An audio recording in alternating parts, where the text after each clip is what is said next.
สงสารหัวใจได้แต่ห้องไห้อดกั้นน้ำตา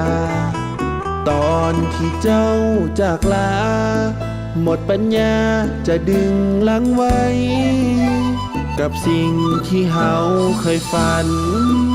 วาดหวังเคียงข้างก้าวไปเจ้าบอกหักหลายกว่าภัยสองใจห่วมไว้เป็นหนึ่งคำว่าแฟนจดหมายมันสั่งยาวไกลอยากก้าวข้ามไปแต่ใจหมดแห่งกำลังความจริงที่ฟ้องมาคอยท่าต้องเดินกับหลัง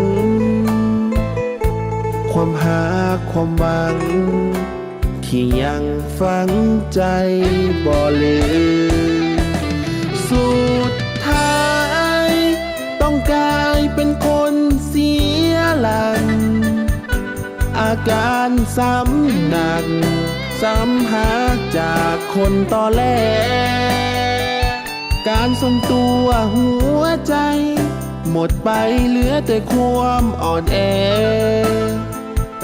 ยอมเป็นผู้แพ้หยุดพักหักหนีจากไป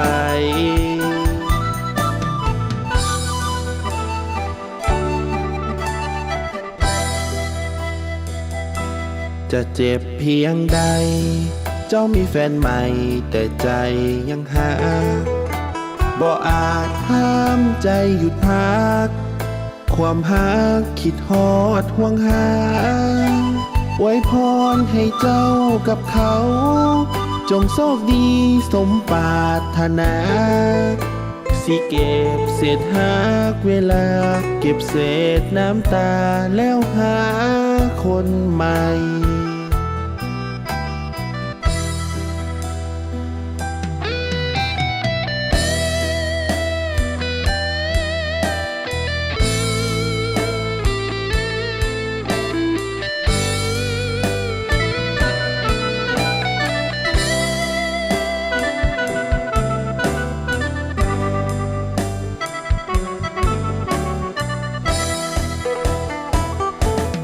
สุดท้า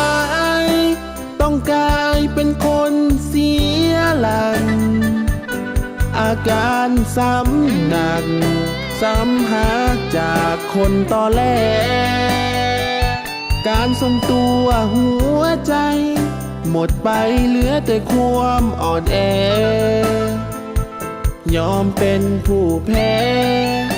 หยุดพักหักหนีจากไป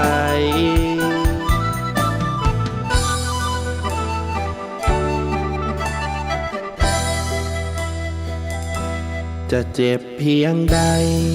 เจ้ามีแฟนใหม่แต่ใจยังหาบ่อาจห้ามใจหยุดพักความหักคิดฮอดห่วงหาไว้พรให้เจ้ากับเขา